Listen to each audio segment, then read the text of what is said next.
Hello friends, good morning, welcome back to the channel. आज के इस वीडियो में हम बात करेंगे about a very common and old topic which we call as a Hindu undivided family, HUF। ये आपने अपने पेरेंट्स, दादाजी या डैड से सुना होगा इस चीज़ के बारे में कि टैक्स आपको करना है अगर सेफ तो HUF कर ले फॉर्म, बहुत अच्छा है। तो हालांकि ये पहले के टाइम पे बहुत ज़्यादा यूज़ हो पाता था। अब gradually since nuclear families are getting increased and joint family concept is getting less, तो इसके वजह से अब वो ज़्यादा प्रैक्टिस में है नहीं, ज़्यादा यूज़ में है नहीं। बट हाँ, अब भी अगर आप चाहो तो यू कैन यूज़ इट। इसको हम 3 पार्ट्स में डिवाइड करेंगे कि how to form, how it is taxed and what are its advantages and disadvantages. ये रहेगा बेसिक। बट उसके पहले एक दो छोटे मोटी चीज़ें हैं, कॉन्सेप्ट्स हैं, जो आपको मैं एक बार एक्सप्लेन कर देता हूँ, जो कि आपको इस टॉपिक के बीच में नीड में आएगी। एक कॉन्सेप्ट है इसके अंदर कर्ता। कर्ता is basically the head of the family and head of the HUF also, who looks after the daily activity of the HUF and is responsible for the taxation and all. उसकी responsibility है कि वो उसे करेगा, file and ध्यान रखेगा। Second, coparcener. Coparcener are basically the male members of the HUF। जो भी मेल मेंबर्स हैं HUF के, हम उसे कहते हैं को पार्सनर। और थर्ड जो है कि इसके अंदर unmarried daughters can be a member, married daughters can not be. Womens don't have a voting right in the HUF, only co-partners have the voting rights. So in case of any dispute or decision making, they cannot be authorized to vote. Second, this can only be formed by Hindu, Buddhist, Jain and Sikhs. These are the 4 which have been allowed to form a HUF in Indian Income Tax Act. अभी कुछ time पहले women को भी right they दिया गया था to vote in HUF, but recently अभी तक इनकम टैक्स एक्ट ने उसको अपने लॉ में इंक्लूड नहीं करा हुआ है। तो these are the basic things. अब हम करते हैं बात की इसको हाउ HUF इज फॉर्म्ड।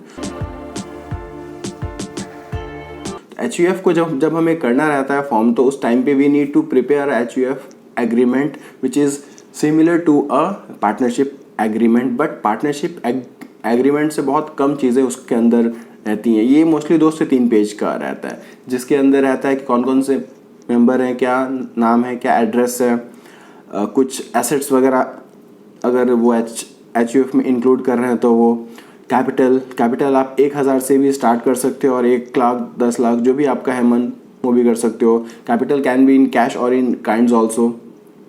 तो बेसिकली ये सारी चीज़ें करके मेंबर्स और कर्ता से साइन करवा के 100 रुपये की स्टाम्प पेपर से लेके और उसको साइन वगैरह करके पैन कार्ड अप्लाई करते हैं हम, और 1 हफ्ते के अंदर पैन नंबर भी आ जाता है and we are good to go. उसके बाद के कंप्लाइंसेस वगैरह जो रहते हैं हमें वो करने रहते हैं। बेसिकली इसके अंदर कोई कंप्लाइंस है नहीं। साल के एंड में आपको इनकम टैक्स ही करना है फॉर्म, अगर 20 या 40 लाख से कम है तो, जो कि एक नॉर्मल इंडिविजुअल है या फिर कोई भी एक कॉन्स्टिट्यूशन पे एप्लीकेबल है, वैसा ही रहता है यहाँ पे भी एप्लीकेबिलिटी। तो ऐसे करके हम कर सकते हैं फॉर्मेशन की जो कॉस्ट है आपकी वो 2500 से लेके 5000 के बीच में आती है। That depends upon state to state because of stamp paper, stamp duty and all. अब नेक्स्ट पार्ट है कि हाउ इट इज़ टैक्स्ड। तो इसकी टैक्सेशन को समझने के लिए basically it is just like another individual in your family. मतलब आपके घर में एक और ये मेंबर ही है जो सेम टू सेम आपके जैसे ही टैक्सेशन मतलब होगी उसकी एज अ इंडिविजुअल। सैलरी या फिर इनकम फ्रॉम बिजनेस डिडक्शंस है अगर, तो वो चीज़ें कंसिडर कर सकता है, सब चीज़ें। तो इसकी टैक्सेशन को बेसिकली समझने के लिए हम लेते हैं एक एग्जाम्पल। तो suppose you get a ancestral property out of your dad. आपके डैड से आपके पास आई है एक प्रॉपर्टी जिससे आपको रेंट 10 लाख रुपए आ रही है साल की। तो पहले कंडीशन में जब आपके पास HUF नहीं है तो क्या करते हो, आपकी और साथ में आपकी है 20 लाख की एक सैलरी इनकम भी, जॉब कर रहे हो आप, तो आपकी साल की इनकम मतलब हो गई 20 लाख प्लस 10 लाख 30 लाख। तो 30 लाख पे आप टैक्स कैसे पे कर रहे हो? 10 लाख तक तो आपकी जो बेसिक टैक्स रेट्स है उसके हिसाब से आपको अगर टैक्स रेट्स के बारे में आइडिया नहीं है तो हमारी चैनल पे एक और वीडियो है ऑन द टैक्स रेट्स, आप उस पे जाके टैक्स रेट्स के बारे में स्टडी कर सकते हैं कि कहाँ तक क्या है रेट्स और कैसे टैक्स कैलकुलेशन हम करते हैं। तो 10 लाख तक तो जो टैक्स रेट है वो रहेगा सेम दोनों केस में। 10 से ऊपर में पहले केस में you are paying 30% on 20 lakh rupees, मतलब 20 लाख पे आप straight 30% plus education cess and all वो रहेगा सेम। तो खैर मैं वो भी नहीं इसमें कंपेयर कर रहा। तो अगर आप 20 लाख पे 30% पे कर रहे हो, यहाँ पे कर रहे हो 6 लाख रुपए एक्स्ट्रा, 6 लाख पे कर रहे हो, ठीक है। सेकंड सिचुएशन में व्हेन यू हैव HUF, तो इसके केस में क्या होगा कि सिर्फ 20 लाख रुपए आप अपनी इनकम में शो करोगे, जिसमें आप 10 लाख पे तो जो नॉर्मल टैक्स रेट से वो आप पे कर रहे हो। नेक्स्ट 10 लाख पे ही आप खाली पे कर रहे हो 30%, यानी 3 लाख रुपए। और जो रेंटल इनकम है 10 लाख, वो आप क्या करते हो, आप HUF पे डाइवर्ट कर देते हो। आप ये शो करते हो कि that is the income of HUF since the property has been gifted to HUF only in your name. बात एक ही है। तो उसमें फिर क्या रहता है कि 10 लाख पे जो 10 लाख तक जो टैक्स है वो पे करती है HUF, तो वो भी एक कंसेशनल रेट पे आ जाता है 5% और 20% पे। तो कहीं ना कहीं आप 1.5 से 2 लाख रुपए ऐसे करके कर लेते हो आप सेव। आपको अगर ये एक्सप्लेनेशन थ्योरेटिकली समझना है, पढ़ना है, तो आप हमारे साइट पे www.texage.com पे जाके HUF का पेज है, उस पे जाके आप इस चीज़ के बारे में पूरा अच्छे से एक्सप्लेनेशन है वो आप उसको स्टडी कर सकते हो। या आप गूगल में जाके टेक्साज HUF फॉर्मेशन भी करोगे सर्च, तो आप उसी पेज पे आके लैंड करोगे। तो इस तरीके से आप एक कर सकते हो टैक्सेशन अपना सेव।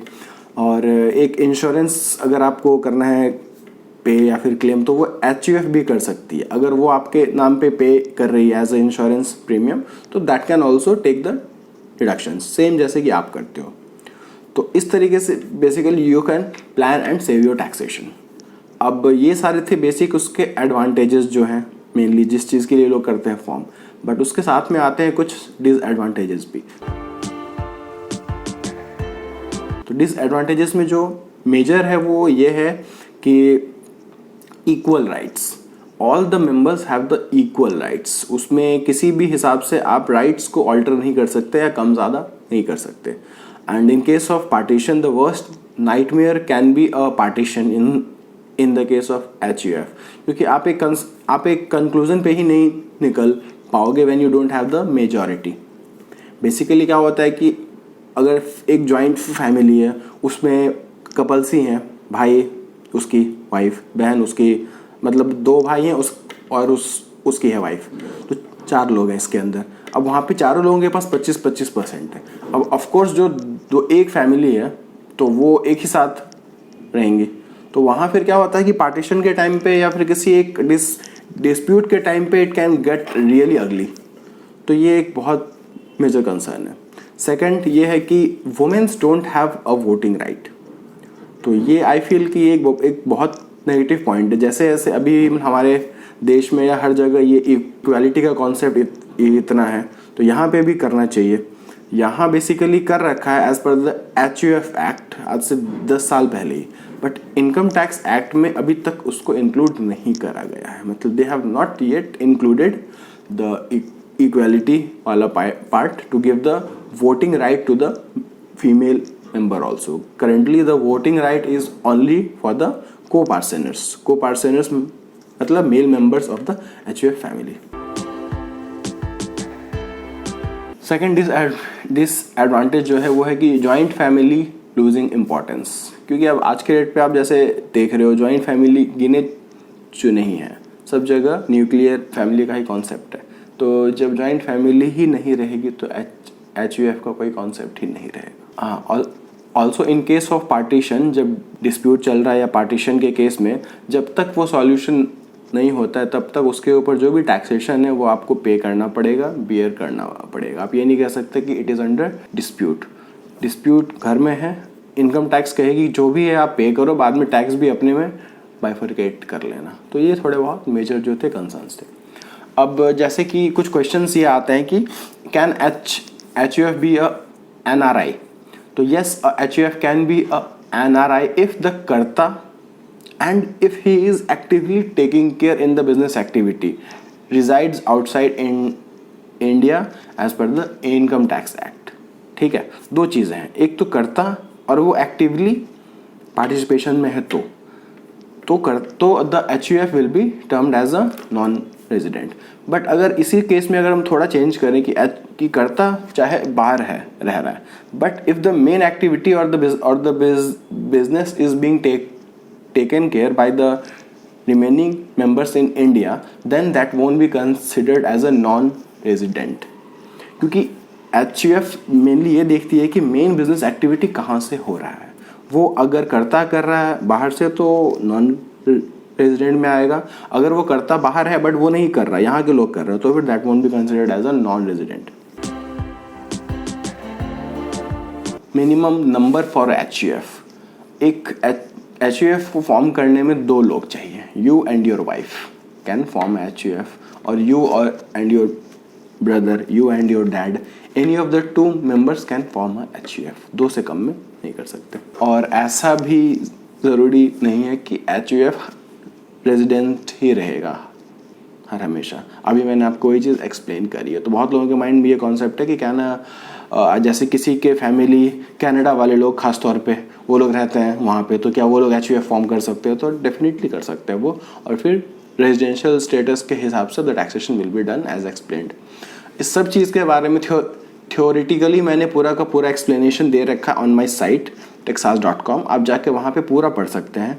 और अगर कोई क्वेरीज वगैरह भी है रहती तो हमारी एक और साइट है support.texas.com, जहाँ पे जाके आप टिकट भी कर सकते हो रेस। तो ये 2 ऑप्शन है। थर्ड ऑप्शन है आपके पास नीचे कमेंट बॉक्स में भी आके आप क्वेश्चंस कर सकते हो, क्वेरीज कर सकते हो। बट हाँ, वही जेन्युइन क्वेरीज ही आंसर मतलब होंगी। आपको अगर पूरा का पूरा HUF कॉन्सेप्ट ही समझना है तो वो पॉसिबल तो मतलब है नहीं, वो तो इसी वीडियो में मैंने एक्सप्लेन कर दिया। फिर भी अगर कोई भी डाउट्स रह जाता है या फिर आपको हमसे फॉर्मेशन करवाना है या फिर टैक्सेशन फाइल करवाना है, तो we are just a call away. You can reach out on the website details given and we will be happy to help. Keep subscribing, liking and sharing the video to get the updates. And हम ऐसे ही बहुत सारे informational and knowledge video डालते रहते हैं। तो keep stay tuned. Thank you so much, bye bye.